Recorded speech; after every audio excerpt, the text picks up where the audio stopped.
Warning: if you might be offended by foul language or off-color jokes, now is the time to kindly fuck off.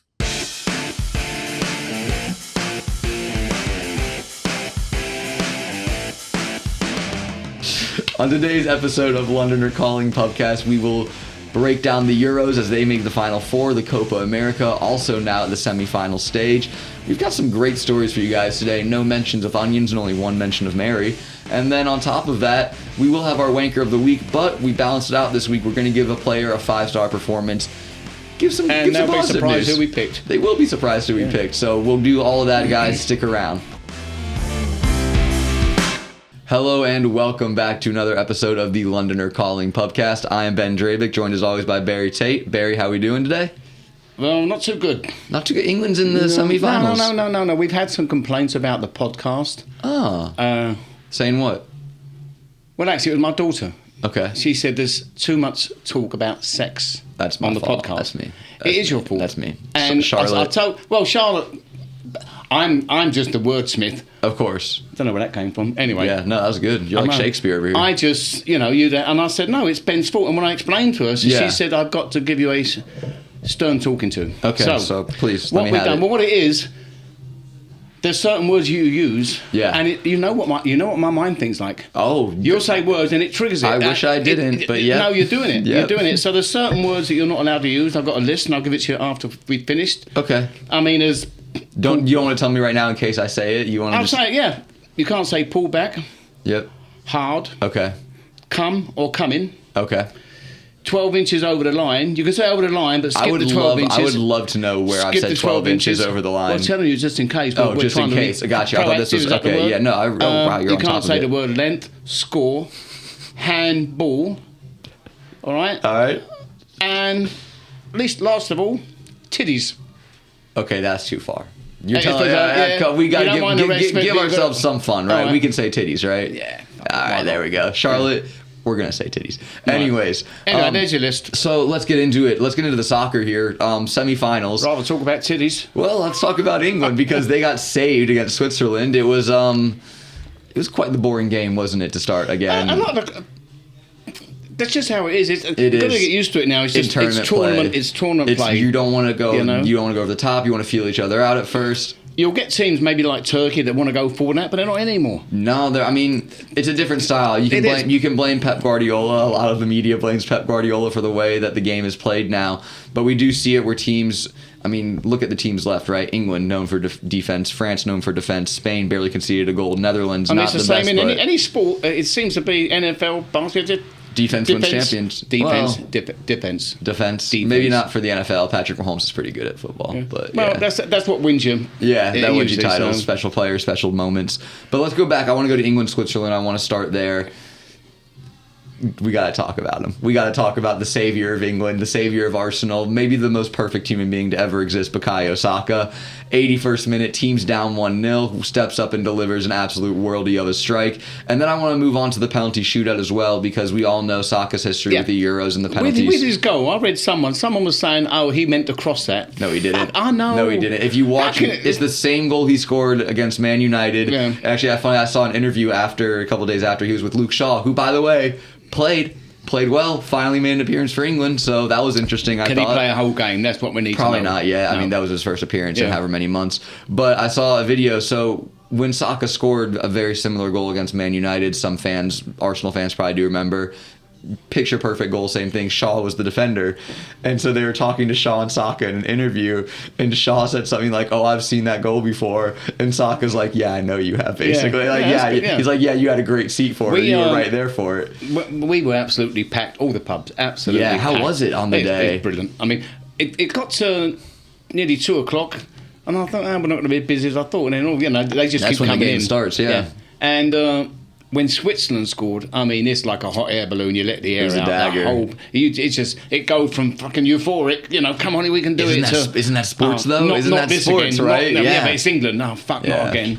But no. So you're down 1-0. Bars deflated. What was it like when Saka? I think that's on that list as well. You're not allowed to say you're down.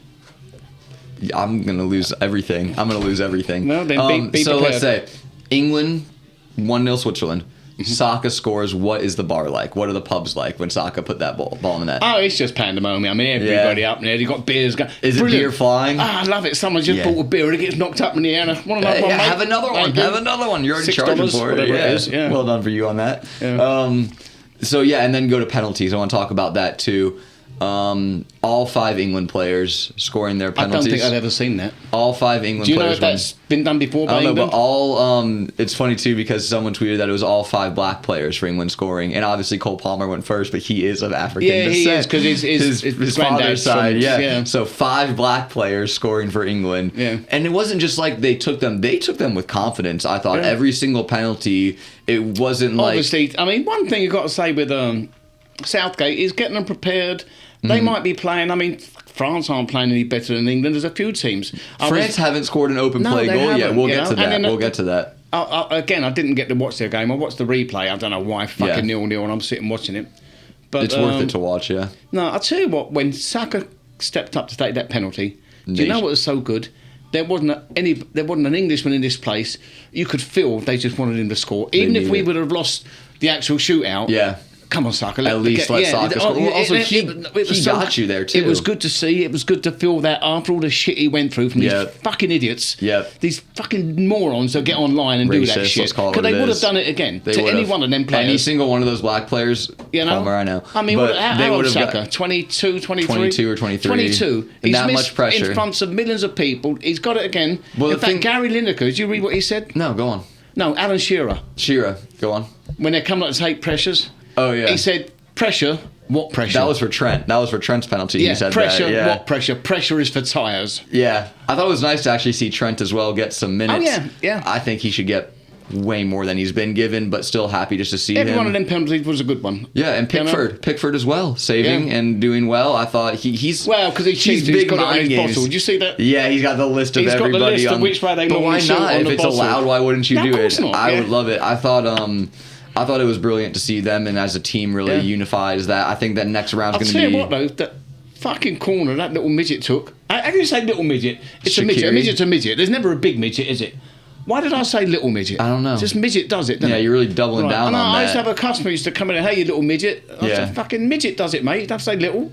Prick. You talking about Shaqiri for Switzerland or yes. what? Okay, that corner he took was if that would have got in off the bar. But what was good about it, Pickford looked back at him and he looked at him and he he's said, like, you almost got me. Yeah, you did your research. You know I cheat. I like Pickford. He's got some personality He's got that Emi Martinez, I'm going to get in your face. He was screaming on the line. He's taking the walk around the net, taking his water bottle, make the player wait. They all do that. Making faces. It is the game. I would like to say, though, on the penalties, I don't know about you. Did you see the face he made? Yeah, on the one where the guy scored. Mouth was open, eyes were wide. Screaming at him. I had that face when I saw a pair of tits for the first time. There you go. See, you can still say that one. I've got to cross that off then. Sorry, can't say face. All right, got it. Oh, yeah, that's the word I was mentioning. I think it's going to be really interesting to see how they go forward here. Again, I think that for Saka specifically, he answered a lot of criticism, even from within, let's say, his own camp. Ian Wright, Arsenal legend, was someone that was saying maybe he moves to left wing back to accommodate Cole Palmer. Yeah. Fuck that shit. It's all over. We know who... Do you know the best thing about this? And this is the thing that's fucking just brilliant. Mm-hmm. So you got Saka. Yeah. And you got Rice. Yes. Playing every game, running their bollocks off. They're playing well. Great. You wait the next year, you're fucked. Yeah. About January, they're going to be absolutely exhausted playing for Arsenal. Maybe. I'm telling you. You just remember this. January, February, they got fuck all to give, and you go from being maybe first, if you're lucky, back to second again, and you win your trophy again, bridesmaid trophy. 3 years on the spin. We are so rent-free in your head. It's hilarious. We're so rent-free in your head. I will say this, too, on that note, on a serious note, the players are playing way too many games. Are we allowed to be serious in this show, Larry? A little bit, but the players are playing way too many games. Like, just in general. Okay? It's not just the Arsenal it's showing players. There. There's a few of them. It's everyone. You're going to see Walker. You're going to see Stones. You're going to see, there's Man City players everywhere. Foden, sometimes he's on the field, apparently. I don't know. I don't see him much out there, but he's there. It's obviously, even the fitness, because they get a few days off, and you look at it, it's 90 minutes. You can do that after a few days. But it stacks. I think after the season finishes, there's something in your head that switches off, and it's hard to pick up what you need to actually get through it. And I think it's a lot of it psychological, as well as obviously physical. But I'm losing fucking physical, psychological. You're dropping big words today. I'm telling you. You're fucking. What'd you drink this morning? It's what? What'd you have this morning? No, I don't know. I just. You're on fire. No, people are sitting here thinking that kid. He went to college. No, that boy. well, maybe. Yeah. Probably not. Maybe though. Well, I was watching too in the Copa America on that note of like players and overplaying. When Brazil got eliminated, I mean, I have no ties to Brazil or Uruguay, right? But I was thrilled. I was like, Martinelli and Gabriel home, few minutes. Martinelli wasn't playing a lot, was he? He scored a penalty in the shootout, and he came on late to try to save the game. But he's not ready. He wasn't starting, but he made appearances, and Gabriel only made one appearance. And Saka, they're running. No, but that's what I was saying. Was like few minutes in their legs, back home for the preseason. Thrilled, no injuries. Because when it finishes, hopefully it finishes after we've won it. Yeah. They don't get straight. They're not in the first game of the season, are they? Typically, most clubs will give their own players a like week or two weeks for holiday, just to go wherever. Yeah. And you'll see players that maybe the season won't be started yet, but they'll be in their official preseason, and the manager will be like, "No, I've let anyone that made the finals or anyone that was in the semis, they get their 2 weeks, and they'll come back whenever they join us, and we'll be fine. We'll make it work." So again, that is big on the note of, for Germany, a lot of players going back to the club. We got Havertz is back as well. But I want to talk about Spain because they probably have been the most... Germany, that team you picked to win it all? I didn't pick them to win it all. I picked France to win it all. You did? Yeah. It's even worse. Yeah, sorry. I trust me, it's an ugly pick, and I don't love it because they don't look great. But I do want to talk about Spain because they've looked like the best team in the tournament, in my opinion. They are, and I know they've got a couple of important players not playing the next game. Young players. And that might be the downfall because I know it's experience when it gets here, isn't it? Youth can get you to here, but experience gets you far. They've got experience, and they've got plenty of experience. But Spain, they have the 16-year-old, maybe 17 now, Yamal, and then Nico Williams, the young 21-year-old on the other side. They're going to be without Morata. Because this one's funny to me. He got a yellow card, or he needed one more yellow card to be suspended, right? Gets subbed off in extra time against Germany. Safe, right? Spain scored the last-minute equalizer. He gets a yellow card for celebrating, and now he's suspended for the next game. I want to see. I think that's really stupid. I think the yellow card rule in the Euros, 2 for 5 games, is ridiculous. I think that players get yellow cards. Move on. I think they do. Well, who was it? I think Turkey got the most yellow cards in a tournament since God knows when. Yeah. There's got to be some discipline somewhere as well. There are certain teams that fucking they're trying for that. I just think that in a tournament with so few games that, like, when you get to the business end, it's not, you shouldn't be worried about a yellow card. It should reset at some point. So you've got England, Netherlands. Yes, Spain and France. Who's winning that one? England. There you go. I'm going England. Spain and France. I have to go France, don't I? I think their attack has been abysmal. Let's talk about that for a minute, right? What attack? Exactly. France have not scored a goal from open play in the Euros. Fucking attack? And you call it an attack anyway? Yeah, I mean it's non-existent, isn't it? It hasn't. They've scored. I get attacked by a 9-year-old woman with no teeth. Let's go through it. They own goal against Austria. They penalty against Poland. Another own goal. They no, that was a penalty. No, but another own goal. I'm ahead of you, mate. Oh yeah, so you're moving on. Yeah, another own goal, and then penalty shootout in this last round against Portugal. They had their attack, right, which again features Mbappe, Griezmann, Thuram, Giroud's and Mbappe was option, saying that mask that one of his teammates tried it on. He said it gets in the way, and it has definitely to. Does. That has There's to be. No way it doesn't matter. Two things about that, apart from the fact the vision part of it, Yeah, peripheral. The peripheral, yeah. Another fucking long word I got in before you did. I don't know what you had this morning. You brought a dictionary make the most of it. It's not going to happen again. Get the encyclopedia out. One of his teammates tried it on. He said, "No," he says to joke. And then you've got to be a little bit wary about getting a knock on the nose. Well, that's what happened to him. In the game, he was defending a corner. It went to the back post. Spain headed it in. He jumped to try to block it, and he did, but it blocked it on the side of his face, and that was where he went down, and he went out of the game maybe 20 minutes later. Did not look like himself. Clearly sat down and put an ice, I shouldn't cover my face when I speak, but put an ice pack right over his nose, obviously. He's not 100%. If I was one of the other teams, I'd fucking go over his nose on purpose. Yeah, I mean, if it's a shoulder, you have to make it look like it wasn't in purpose. You never want to say that, and I never want to encourage that. But you got to think other teams are thinking, like, go get physical. He can't, because he can't take it mentally, but he physically cannot go bar for bar with that right now, and it's hurting him. It's hurting France. I thought Ousmane Dembele, he was the man of the match. He was brilliant. I think France need a little bit more of that. Someone that's not afraid to go 1v1, that's not afraid to dribble. But let's talk about the strength of France real quick. he might be the best center back in the world right now. William Saliba has been brilliant, and you pair him with Upamecano, and those two have been the best center backs in the world right now. They haven't let up a thing. I thought Saliba was a big passing of the torch. Has the goalie got anything to do with that as well? What? Has that goalie got anything to do with not letting the goals goalie? in? My man, he's been good, but I feel like he's been good because he hasn't had to do anything much. Like, he's had some great saves, he's had some moments, but the majority of the work is done before the ball ever gets to him. And that defense has been incredible, and it's going to be interesting to see if Spain, with the banged-up attack and the young wingers, and again, Saliba and Upamecano Saliba then needs to make the most of it, because once he comes up against Harry Kane, he's fucked. I don't know about that. He did it when he was with Bayern Munich. He did it in the Champions League. I don't know about that. Is Kane playing? Is he playing? That's the thing. Kane's playing defensive mid for England. I know. Honestly. He's the Calvin Phillips replacement. Yeah. He's the Calvin Phillips replacement that he missed on. He said, we're missing Calvin Phillips. Let's just move Kane all the way down there. I don't know if it's the way that they really. I mean, in all they've been defensive, England, no matter. And that's what they are. That's what it is. And I mean, I was reading that the Dutch are a lot more attack-minded. Their defence isn't that brilliant, supposedly. No, they let a Spurs player maybe play we in need their to defense. go at them on that. You know, I don't know. It'll be a good game, and I mean, we mentioned that England's defensive, but Southgate's record kind of speaks for itself. I think Spain are going to do France. You really? Yeah. You think Spain? What's the goal? Just the way they've been playing. Not that it means fuck all, actually, because France just need to step up. If they step up, different story. I think that if Spain score the first goal, France are in a lot of trouble. Yeah. The longer that France can go on with it being 0-0, the more control of the game they're going to have. That's the way they want to play. Spain are going to want to jump. And then you got the extra. Talking about the extra time, because you're looking at these Copa America. They don't play extra time. So I thought that was why. weird. So we found that out actually Wednesday before the game Friday at Copa America, that only the final. So the final will. Yeah. The final will. So again, for the semifinals, those who don't know, it is. What's your preference? I play extra time. Yeah. I'd say play extra time, give the teams, because I feel like extra time gives a chance for the better team to be the better team. Well, then I was reading, it's defensive. No one wants to make a mistake, so it's not that good. It's 30 minutes of... But then fatigue sets in, and one of them does make a mistake, and that's what makes it. And then once you've done that, every man and his dog's going forward. Fucking goal kicker comes up from corners 10 minutes before the end. Yeah. You know? I'm for extra time. I think that, again, it lets the better team continue to be the better team. And if you're a team that is...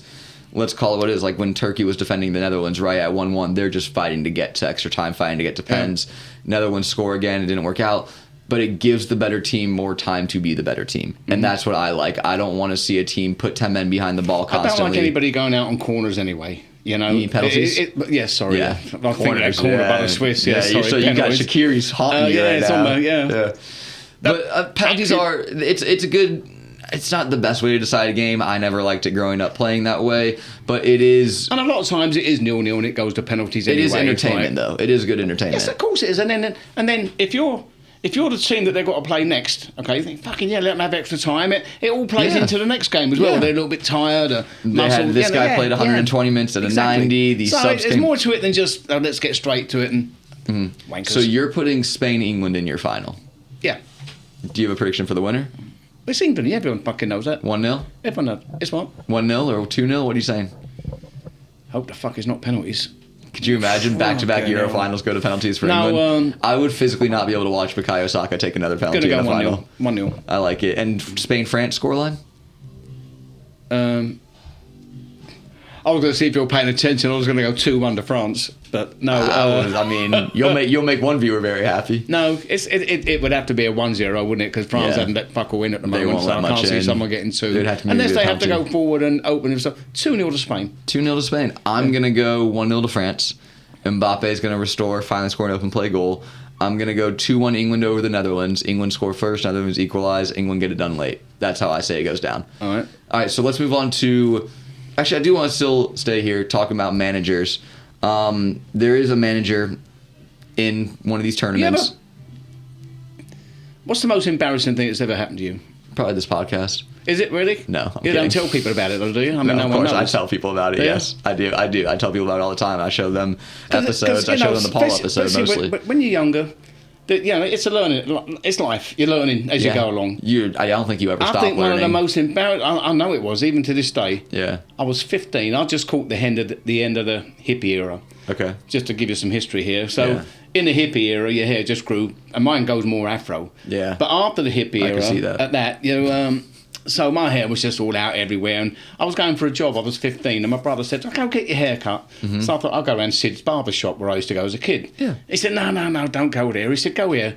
This is when, before barbers were men, hairdressers were women. Then they had these salons, unisex. Tony and Guy, Crimpers, Vidal Sassoon. No one ever heard. And they were the pop stars of their day all of a sudden. Yeah. Hairdressers were like, they were the ones. So he sent me to a place called Leonard's in Grosvenor Square. Okay. Grosvenor Square is one of the most exclusive squares in London. It's where the American Embassy used to be. Fancy. But it is. It's in Belgravia, around that area. And so he sent me there. So I'm 15 years of age. I get to this thing. It's got a door with a brass knocker. It was an old mansion, but it was a hairdresser's. So on the floor, you go in there, and it's got a woman at the desk with a fucking big leather-bound book, name. Yeah.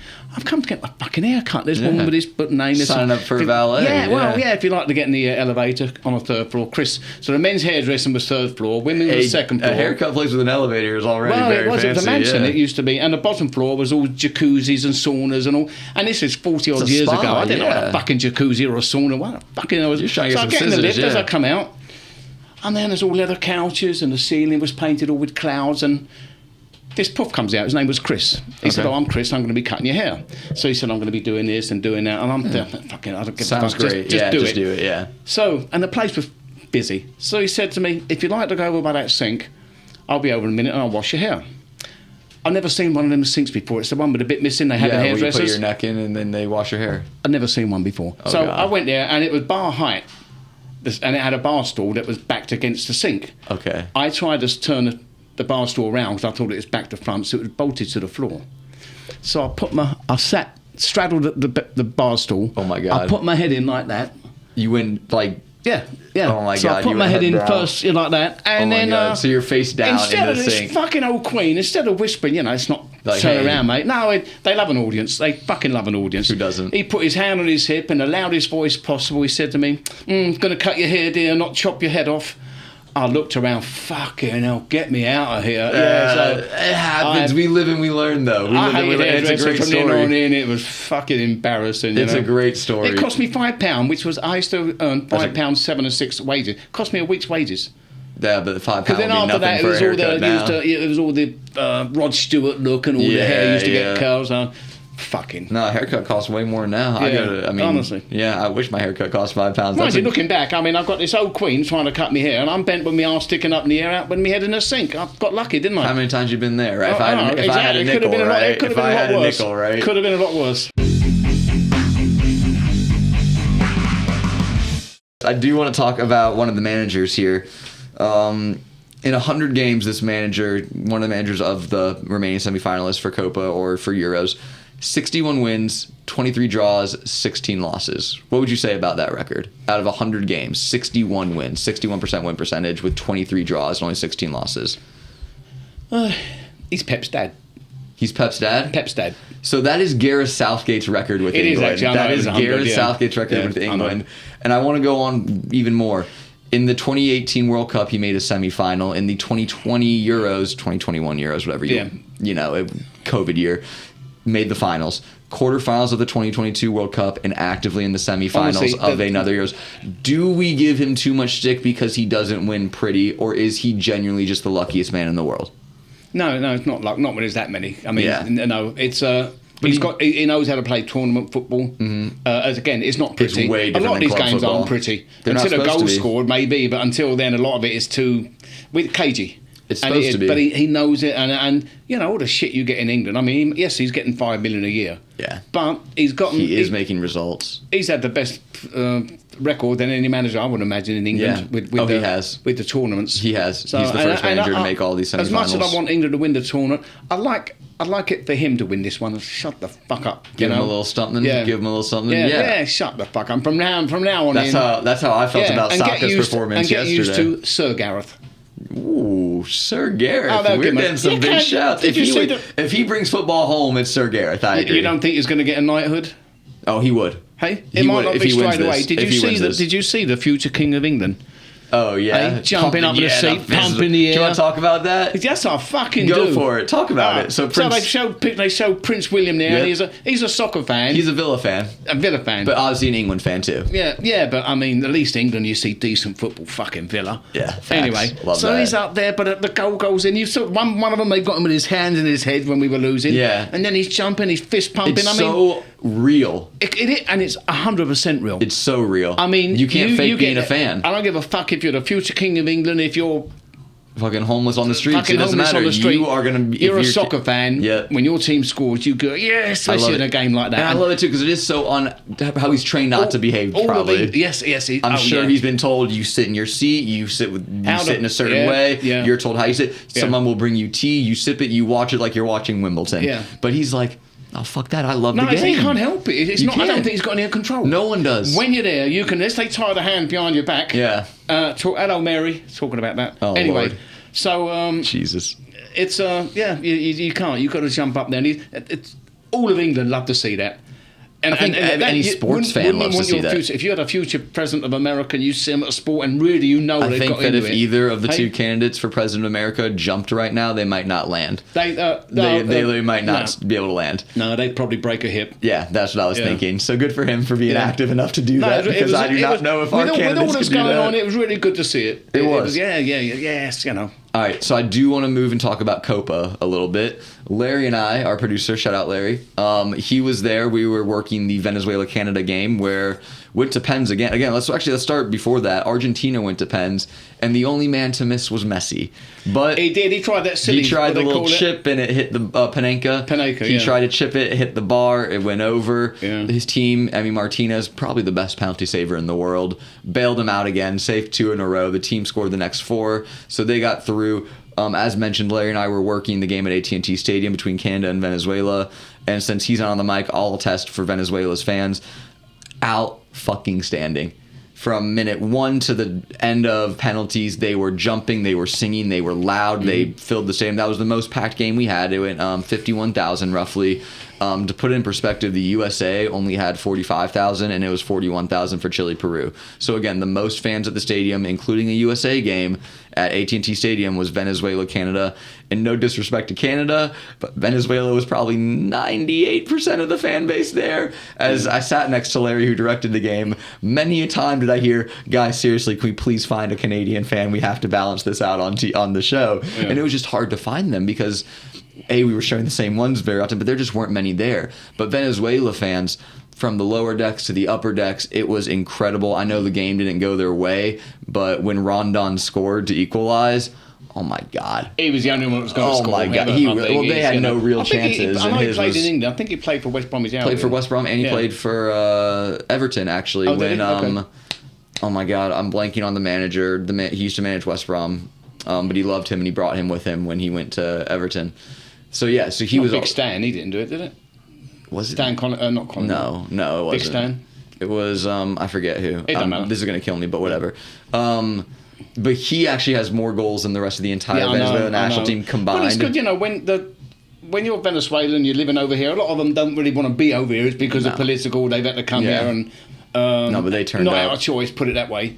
And then you get to see your country, because you never get to see them. They turned up. Of course they turn up. I guarantee they probably...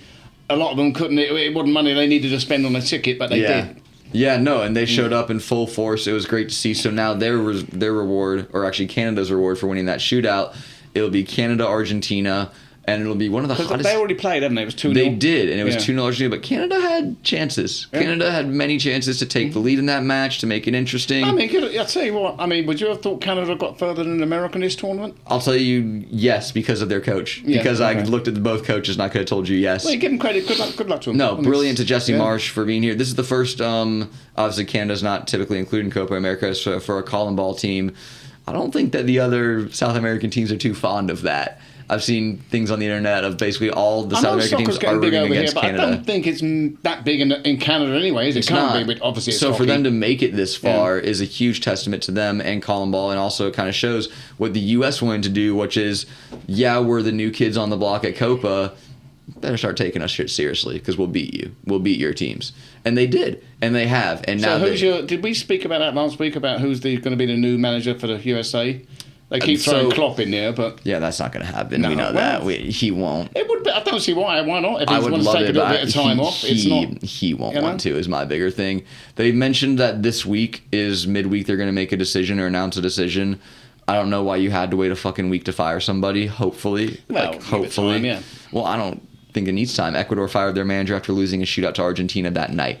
So, like, if you knew what you want to do and you're ready, you don't just sit and dilly-dally for a week. That's why I'm nervous about what's going to happen. It's not like they got a match coming up. September's their next match. So yeah, well, still, it's just like, I don't know what's going to happen because, again, if you're going to fire him, why would you wait a week? Like, what's the point of that? Like, just do it. But I think Canada did exactly what... Multitasking. Maybe. Well, they're not winning. No, multitasking. That's another word you're not allowed to say. I've just realised it. Got you. Multitasking. What's multitasking? Do multiple things at once. Right. Yeah. Yeah. In a proper bloke's mind. Yeah. That's a threesome. Jesus Christ. It is, isn't it? Sure. Fucking has to be. Yeah, it so has you to can't be. say It has to be. multitasking. Yeah, You can't that's say fair. multitasking. Let's go back. So Canada, Argentina. I again am tremendously impressed by Marsh just coming in. This is his first real go with Canadian team, and obviously you don't expect them to beat Argentina. But then on the other side of the bracket too, if they do, we have another great matchup. Colombia, one of the hottest teams in the world right now, 27 games unbeaten. No, it was good. I was expecting quite a few Brazilian fans here. Yeah. And I got quite a few Colombians. Yeah, thank God. for and the they early enjoyed game. it and they went on there. Oh, they 4-0, pieced them up. I was here, there was a table of Colombians. Yep. And I don't do this, so anyway, I went up there and I said, I'm going to buy you all a drink. So I got them all a drink. Yep. And I said, that's for getting in the final. Fuck me, it was the semi-finals they got into. I wasn't thinking. Yeah. I gave away fucking 8 drinks thinking they was back. in the You should have final. taken that right back. No, I'll get my own back. I'm going to when the final, when they do get in the semis. They got to play Uruguay, so tough that's semis. it. Well, I'm going to support Uruguay because they fucking had 8 drinks. So you're having a Uruguay-Argentina final? Yeah, I would actually. No, Yeah. Colombia, any one of them two, it doesn't matter. I think that both teams. Brazil didn't deserve to go through. It. No. You know, when you look at Brazil, and this fallen team off. here, they're not what they used to be. They're not what they used to be. All teams go through that. You can't be Mexico's in the same boat. Exactly. Mexico are probably the worst I've ever seen them in my lifetime, and I don't mean as a shot. I think they'd agree. On your past, and you got all these names, and you expect got 5 this, stars on the jersey. Yeah, you expect this Brazilian style football, and you're not getting it. Yeah. And so they didn't deserve to go any further. No, I agree. I thought Uruguay was the better team. I think Uruguay has a great shot of winning this. I saw one commentator say the winner, Brazil, Uruguay, wins the tournament. Past Colombia, past Argentina or Canada. It's hard to disagree. I could easily see Uruguay winning this tournament, and I don't mean to disrespect Colombia because, again, I think they've been brilliant. I've not really seen Colombia play. I haven't seen it. So they've been brilliant. They've been scoring goals. Yeah. James Rodriguez has been looking at his best, but there's something about Bielsa, and there's something about Bielsa in this team, and he's one of the best managers, and just his know-how, his awareness, his tactics, everything. Uruguay looked like a Who's team. the one up front, the Liverpool skinny fucker? Nunez, Darwin. He's running his bollocks off. He scored until the knockout rounds. He scored in 7 straight games. And then Suarez comes on, 10 minutes? He hasn't played much. No. I think that he's just kind of there as more of a mentor for these young strikers, honestly. Just kind of, this is how we do it at the level internationally. I think you send Suarez if you're 1-0 down. I think you send him if you need a penalty taken. Well, I don't think you need it. I think, just if you're losing 1-0 and you're pissed off, you've fucking given up, Suarez, go on there and bite that fucker. Bit of a, get his third bite. Just send him on. Fucking sink your teeth in, and that's it. It's your last game anyway. So how's the bars been for the Copa games? You mentioned Colombia fans. No, we've been okay. We've not been nothing like these England Euro games. Yeah. And it's the time they're coming in at 8 o'clock at night. Yeah. It's not massive, but if you've got a family and that, so... I think with the final we'll be busy with that one, I'm sure. Of course, yeah. Well, we got some big games this week. Obviously, Tuesday is going to be Spain-France. Wednesday is going to be Netherlands versus England. And then to coincide with that, Argentina's on Tuesday versus Canada, Colombia, Uruguay on Wednesday. And we're coming to the end of these tournaments. Has there been a player or a team specifically that has truly impressed you? Like someone really standing out? I can't give that answer because I haven't watched a lot of the games. That's fair. I mean, I know that they're saying that Turkish kid, the young kid. I'd like to shout out to the 17 and 16-year-old, whatever the fuck they say. Yamal. Good luck to all of them. I mean, they're in there. They're playing the men and men that know what the fuck they're doing. So it's not easy for them. Mm-hmm. So obviously they're a 1 in a million talent. So yeah, good luck to them. For me, I'm gonna fans are gonna be shocked by this. I'm gonna go with Kobe Mainoo for England, the Man United youngster. I thought he has been brilliant, just coming into the team, not only just entering in his first real England stint. Let's be real, he burst onto the scene this year, but he's bossing the game. And I saw online he has England have scored 5 goals when he's on the pitch and 0 conceded when he's also on the pitch. Say what though? You say that. I mean, I've still got to give credit to Kante. Oh, he's brilliant. I mean, I watched it. He runs I didn't want to. He's an obvious name, but he is just tireless. I'm not saying I used to play like that, but I was watching him when someone had the ball and I was on him. He's a fucking nuisance. He's there and there, and I was. That's how I used to play. Actually, he's truly everywhere. That's how I used to play. Because I had loads of energy, and I was always like that. And I was always. I'm not as good as him. Nearly.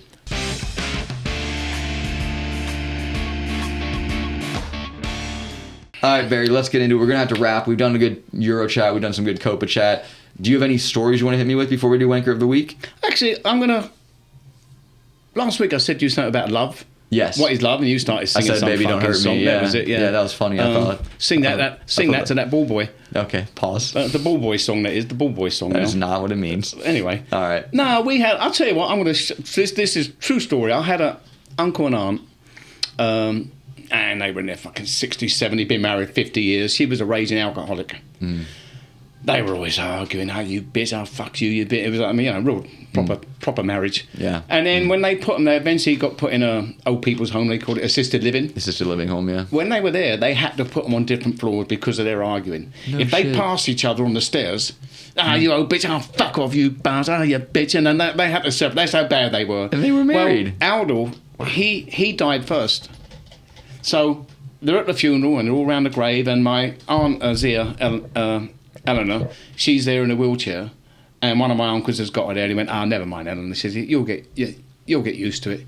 She went, no. Who am I going to tell to fuck off now? That's love. It is, isn't it? I really mean it. In a weird roundabout way, they needed each other. It's my family. They needed each other. That is my family. Who am I going to tell to fuck off now? Oh my God. And I mean it. She meant it. I've got a good aunt and uncle story for you too. I'm still to this day upset with my aunt and uncle for this, right? So growing up, I was an Atlanta Thrashers fan, the hockey team in Atlanta, right? We were terrible. We were fucking awful. We never won shit. But in 2006, 2007, somehow by the grace of God, we won the Southeast Division title, which is like just one of the smaller groups of teams, right? And if you win that, you get to go to the playoffs. So for the first time ever, the team was established in 99, left in 2011, but 06, 07, we had made the playoffs for the first time. My dad and I were diehard fans. Diehard fans. Now, my aunt and uncle, this is on my mom's side. It's my mom's little brother, Jimmy, and my aunt, Andrea. And my dad and I had tickets. It was the Thrashers versus the Rangers. We had 2 games on the front end, then we'd go to New York for 2 games, and then we had tickets for Game 5 in Atlanta as well. Well, my aunt and uncle so selfishly, decide to schedule their wedding the weekend of the Atlanta Thrasher games, the playoff games, right? So my dad... I'm a kid, right? I'm like 7, 8 years old. I'm like, oh, what do you mean we have to go to this wedding? Like, what the hell? I was pissed, right? I was like, why are we going to this wedding? Like, the Thrashers have a playoff game. Like, you don't understand. Like, this is life and death for me. And he's like, it's okay. It's okay. We have tickets for Game 5. If we win one of the first 4 games, we'll be back for Game 5 in Atlanta. Swept. Lost all 4 straight. Lost all 4 straight to this day. And just to be clear, they're still very happily married. They have a son named Andy. He's terrific. I love them. Great family. Still fucking fuming at them for scheduling their wedding then. We'll never forgive them for scheduling their wedding during what could have been what was the only Atlanta Thrashers playoff games. We probably all had something. I had something like that. Something was scheduled. I thought, fucking, who the fuck is married? I was like 7 or 8 years old, and I was like, you can't be serious. Like, honestly, I was thinking like this will never happen again. It never did happen again. In the rest of the time the Thrashers stayed in Atlanta, we never made the playoffs. Not only did we never make it, we never fucking sniffed it. All right, like we were bad. It wasn't like, oh, well, we just won. That's on that list. Sniffed it. You can't say that either. You can't say definitely can't say that one. Yeah, it means something different to other people for sure. But yeah, so I'll get him on every run, don't I? It's fucking brilliant. I mean, it's easy. That was good. So yeah, on the off chance my aunt and uncle listen to this, I love y'all. Schedule your wedding a different time in the future. Yeah. That's terrible. That was terrible. I was ruined, heartbroken as a kid. Now if they get divorced on a Sunday or any other day. Something else, but yeah. I'll tell you this: if the Thrashers come back, which is potential in 2027. They better buy me fucking tickets. I think they better buy me tickets. It doesn't sound like the Thrashers going to fucking... They're the Sheffield United of fucking hockey, evidently. Well, no, Sheffield United actually exists, so there's that. All right, Barry, let's get into Wanker of the Week. What do you got? Oh, fuck, I didn't Who do you got? I couldn't... I'll tell you what, Wanker of the Week. Yeah? Your uncle and aunt. There you go. You know what? I love that. I'm going to go with a certain Cristiano Ronaldo. I thought, again, for Portugal, he was poor. And this is why. If you watched after the game, when Portugal lost on penalties to France, it was João Felix that missed the decisive one. But obviously there was another name on that team, Pepe, 41 years old. I want to mention brilliant. Absolutely fucking brilliant. I saw him chase one of the French geezers. Was it France? Yeah. He was tracking down Barcola. He was tracking him, and 41 years old. Against his, 41 he years kind of was old. losing it, and he kind of lost it, but he managed fouled to put him in a little bit, but he still got put in him. a tackle. He put in a tackle. But 41, and he brilliant. got up. But my point is, after the game, he was in tears. He was in tears, and Ronaldo comes over and, you know, puts his head on his shoulder. It's okay, because everyone knows this is it for him, right? Like, he might have a year at club level, but, I mean, good God, he's 41, right? Like, in soccer, that's very old. The thing that killed me is Ronaldo did not shed a single tear when his team was eliminated, but bawled like a baby when he personally missed his penalty. I think that shows his selfishness, doesn't it? It shows he's not team first. You look at players like Pepe who bawl when the team get eliminated, and he's heartbroken, devastated. And Ronaldo, he's fine because he's not the one that messed up. He's not the one in the limelight. Everyone messed up. He scored his penalty, right? Like, it's amazing how many of these players do cry. Yeah, And I think it's fine. Of course it is. When you've got all that kind of the tension, the emotion, and so much you have to keep in and control. And as soon as something happens, when it's finished. And again, I'm not slating Ronaldo for crying when he missed the penalty. I just think that him crying on his mistake, but not doing anything when the team loses, it just kind of shows his mentality of me. No, obviously, right? I mean, I'm not. Obviously, I don't support Portugal. I was glad to see Pepe. I've seen him when he's played against Chelsea or other teams. And I thought, we played him in the Champions League. Bastard, we played Porto in the Champions League last year, and I was like, "Fuck me!" Like, we've got pace, but this brother's just cooking us. He's good. He's had a good career, and he's finished now, I'd imagine. Yeah. So let's give him our star of the week. Let's give Pepe the star. We always do wanker of the week. 5-star player of the week is Pepe. The only thing that ever gets 1 star, is the service in my pub. There you go. All right. I love that. You should put that on a T-shirt. 1 star. 1 star. I'm proud of it. Yeah. Get your own fucking drink. There's a pub in Fort Worth actually that it's literally called The Pub. I'll end with this. They got a Yelp review for 1 star filthy. That's all the person wrote. They wrote 1 star filthy. Yeah. So they made T-shirts of 1 star and the word filthy from the Yelp review. If you're a dive place, they sell like fucking crazy, and people love the wear. I still have somewhere in my closet 1 star filthy. I know we got to finish now. I'm going to give you, and this is a food review. Okay. In the Sunday Times. Okay. Years ago. You wouldn't be able to do it now. Their food review fella, he was a Scotsman, but his initials A.A. Gill. He always had 2 pages in the Sunday newspaper. For food review? Yeah. Got you. But a page and a half of that review was all about what he did, what happened, this, that, and that. There's about half a page of the actual review. Yeah. And it was good. He was sarcastic, really sarcastic and funny. Quick with it, yeah. That very good. And so I always used to read him. And one review, I guarantee the restaurant closed the next day. Oh, God. The owner probably fucking committed suicide. I don't know. Jesus Christ. This is how this. So he said, before I do this week's review, and I'm talking about 30 years ago. Before I do this week's review, I'm going to let you know I've been arguing with my editor all week about the first sentence. He wanted me to change it, and I wouldn't change it. He said, so here we go. This was the first sentence of the review for this restaurant that closed the next day. Oh, boy. The start of the review was, where's a Palestinian suicide bomber when you need one? Oh, I mean, that is a fucking review. You talk about a T-shirt. Yeah, that's wow. Obviously, you couldn't do that now. No, But he did. I mean, that was the good old days when you can say anything you wanted. You can say whatever you wanted. What a review. Oh, my God. Well, we'll end on that, guys. Thank you again for being here. Another episode. Reminder, get here for the Euros. Get here for the Copa America Tuesday and Wednesday. Obviously, Wednesday is going to be packed as hell for England. So if you want to come on Wednesday. Keep your fingers crossed England make it for the Saturday, because Sunday, actually. Yeah, I think it's Sunday. It's a hell of a difference for me. It's going to be crazy. I've got rent to pay, wages. But come on in. And if you're going to get here for England, get here early. Get here for Spain, France as well. Root against France like Barry's going to do. And stick around at night for Copa America. We get some Copa America at night. I guarantee there's a lot of French that root against the French. Yeah, probably. The way they've been playing, they're not going to be too happy anyways. But that'll do it for us, guys. Thank you again, and we will see you next week. I'm going to go and multitask somewhere, if I'm lucky. No comment. Thanks, guys.